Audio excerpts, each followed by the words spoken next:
Assalamu alaikum. This is Shoruk Mujumdar welcoming you all to the English news from BTV Chattogram. Let's begin with the headlines.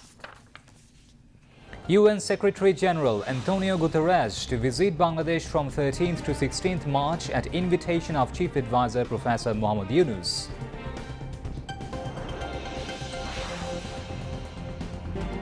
Bangladesh Standards and Testing Institution to launch anti-adulteration drives from first day of Ramadan, says industry advisor.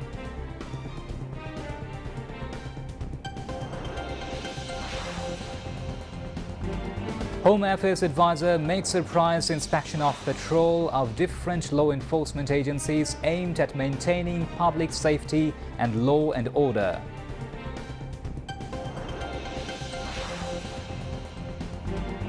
Ceasefire agreement could be reached between Ukraine and Russia in coming weeks.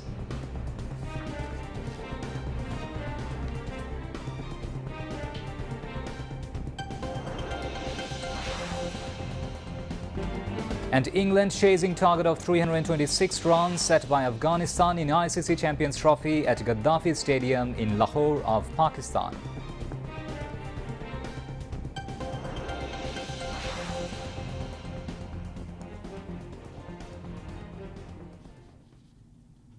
Those were the headlines. Now moving on to the details. United Nations UN Secretary-General Antonio Guterres will undertake an official visit to Bangladesh from 13th to 16th of March. A press release issued by the Bangladesh Permanent Mission in UN received here this morning said the visit follows an invitation from Chief Advisor Professor Mohammad Yunus. The release said the invitation was handed over by Dr. Khalilur Rahman, High Representative of the Chief Advisor on the Rohingya issue and priority matters during his meeting with the Secretary-General on February 7th in New York. United Nations UN Secretary-General Antonio Guterres said the UN would continue to mobilize the international community to support Bangladesh as a host to the forcibly displaced Rohingyas. In a letter to Chief Advisor Professor Mohammad Yunus on February 25th, Guterres said he shared the Bangladesh Chief Advisor's concerns regarding the impact of the Rohingya crisis on Bangladesh and the region, as well as the worsening humanitarian situation in Rakhine. The letter read he will continue to exercise his good offices, including through his special envoy on the Republic of the Union of Myanmar, to work closely with regional actors, the Association of Southeast Asian Nations, ASEAN, and other stakeholders towards a political situation to the crisis in Myanmar, including creating conditions conducive to the safe and voluntary return of the Rohingya to Rakhine. The UN chief said he requested his senior managers to provide guidance to the United Nations country teams in Bangladesh and Myanmar on how to maximize humanitarian aid and livelihood support to communities in Rakhine. He assured that the United Nations would prioritize engagement on this issue, including through the Emergency Relief Coordinator and the Resident and Humanitarian Coordinator in Myanmar to enable safe, rapid, sustained and unhindered humanitarian access to those in need in Rakhine and throughout Myanmar.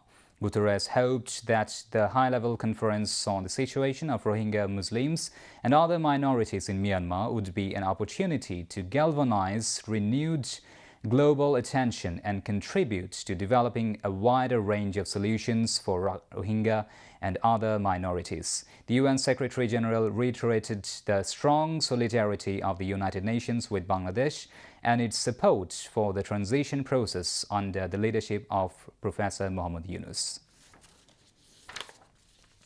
Bangladesh Standards and Testing Institution (BSTI) will launch anti-adulteration drives from the first day of the upcoming Ramadan.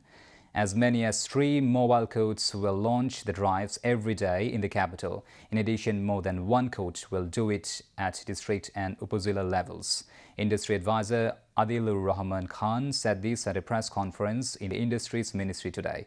It was revealed at the press conference that the BSTI has collected 737 samples of iftar and sehri items from open markets. Of them, tests of 559 items have been completed and 49 items found low standard, including ghee, fruits, drinks, salt, mustard oil, puffed rice, lachha shamai and spices. The industry's advisor said a total of 471 mobile courts were launched in the last 4 months and 428 cases were filed and 3 persons jailed. In addition, 23 outlets were sealed off. Adilur Rahman Khan said during the upcoming drives, there will be coordinations with the Directorate of Consumers' Right Protection and Food Safety Authority. Home Affairs Advisor Lieutenant General retired Mohammad Jahangir Alam Chaudhary made a surprise inspection of patrol of different law enforcement agencies in Dhaka metropolitan areas aimed at maintaining public safety and the law and order. A press release issued by the Home Ministry said, during the inspection, he spoke to security personnel on duty and instructed them to remain on maximum alert to uphold law and order across the country, including the capital. The advisor inspected various checkposts and checkpoints set up by the police and other law enforcement agencies at key intersections and important points in the capital, as well as several police stations, the release added. Leaving his Baridhara residence early in the morning, the advisor visited Newmarket Police Station via Bonani Circle, Bijoy Sharani Novo Theatre, Manik Mia Avenue, Kalabagan and Eden College. After the inspection, he returned to his residence in Baridhara from Gulshan Police Station via United Hospital. On the way, he also visited several surrounding alleys. Chattogram City Corporation awarded distinguished personalities for their special contributions to the language movement, social service, medicine, the Liberation War, music, journalism and sports at the closing ceremony of the Amar Ekushe Book Fair in Chattogram.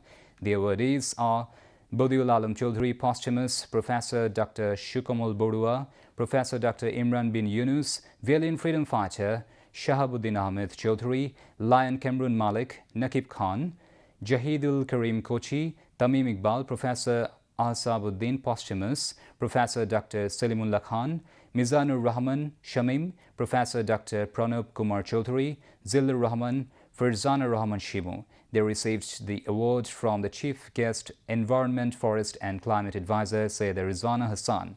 In her speech, Sayyida Rizwana Hassan said, the people alongside the government have responsibility to protect the environment. Polythene production will stop if the people do not use it.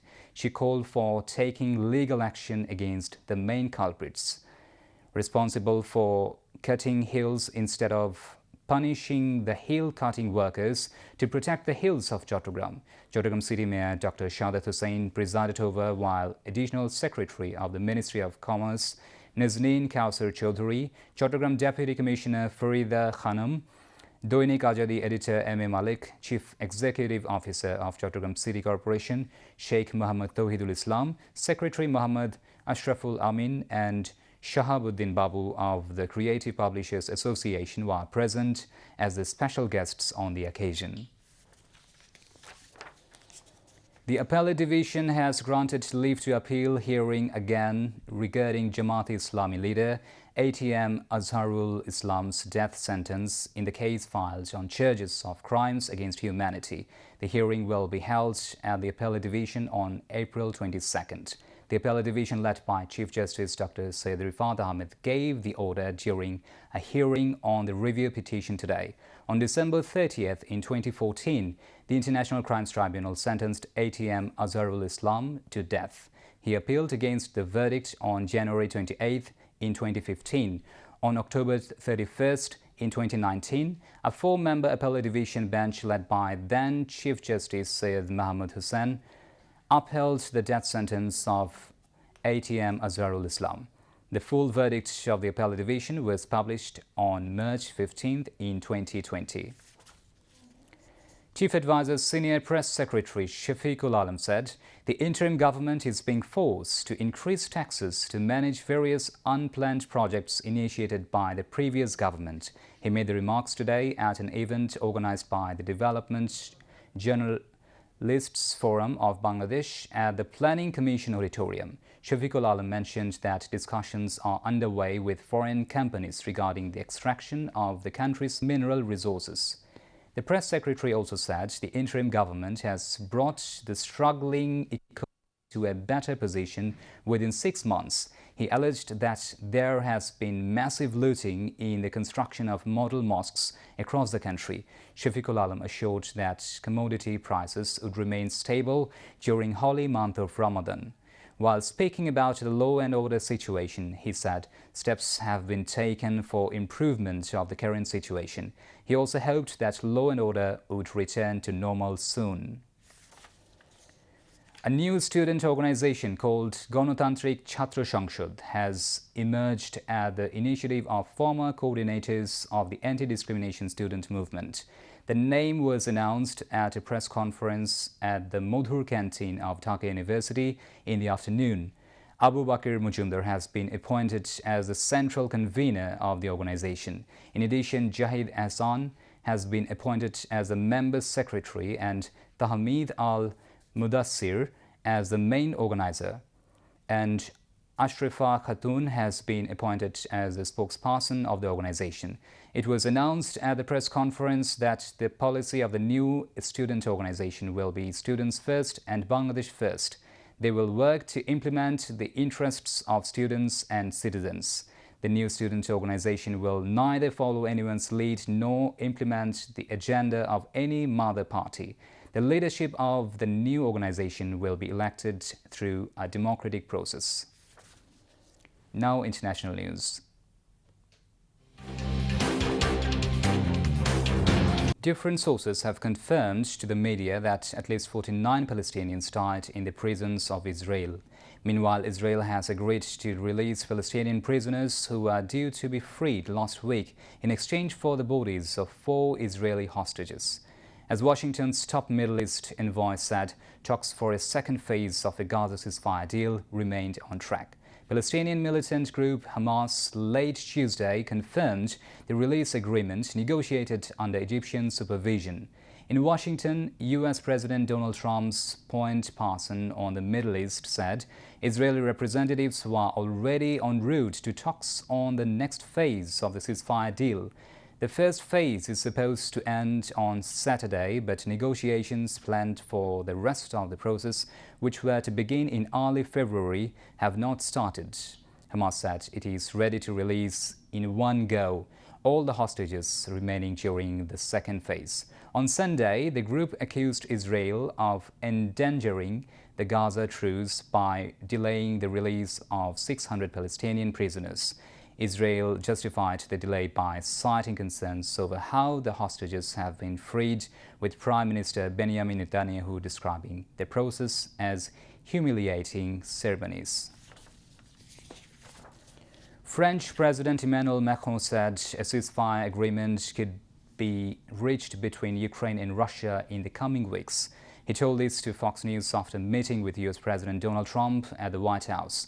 Trump himself has also said that the war could end in a few weeks. News agencies said Macron met with Trump in the Oval Office at the White House on Monday, the 3rd anniversary of Russia's invasion of Ukraine. There, Macron mainly tried to change Trump's position on the war in Ukraine. After the meeting, U.S. President Trump claimed that the war could end in a few weeks. Macron commented that the start of Trump's second term in the White House is a game changer for the situation in Ukraine. However, both leaders agreed that any peace agreement should include the deployment of a European peacekeeping force in Ukraine, although Russia has directly rejected this proposal. Ukrainian President Zelensky will visit the White House next Friday. The ceasefire agreement could be finalized there.